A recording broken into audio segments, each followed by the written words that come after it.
El Ejército de Dios de Sebastián Roa para mí me parece que es un magnífico fresco de todo lo que es la época cuando musulmanes y cristianos se disputaban la península.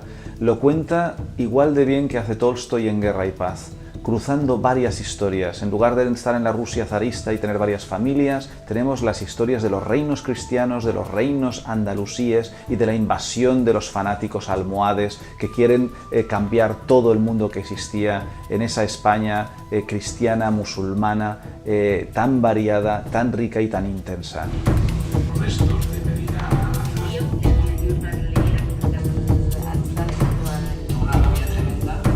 El emperador Alfonso murió, dejó una herencia envenenada, dividió sus territorios, con lo cual los pequeños reinos se vieron capaces de usurpar las fronteras y los territorios de los demás reinos, empezaron a preocuparse de sus propias ambiciones y no se dieron cuenta de que desde el sur llegaba una amenaza que los dejaba a todos a la altura del betún, que eran los almohades, fanáticos, rigoristas, capaces de degollar a los propios musulmanes, a los que consideraban tibios.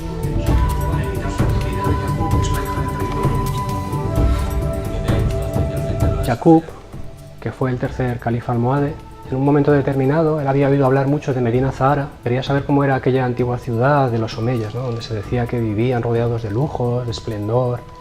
Llegó allí acompañado, por cierto, de Averroes, y lo primero que vio fue una estatua femenina, ¿no? Representaba a una mujer, algunos decían que era la madre del Mesías. Pidió una maza y les dijo a todos los que le rodeaban: por haber sido permisivos con todo esto, habéis perdido lo que teníais. Y con una rabia tremenda que le salía por los poros, se lió a mazazos con la estatua y la destrozó hasta que no quedó parte humana reconocible. Y esto que estoy diciendo no es historia, esto está ocurriendo ahora mismo.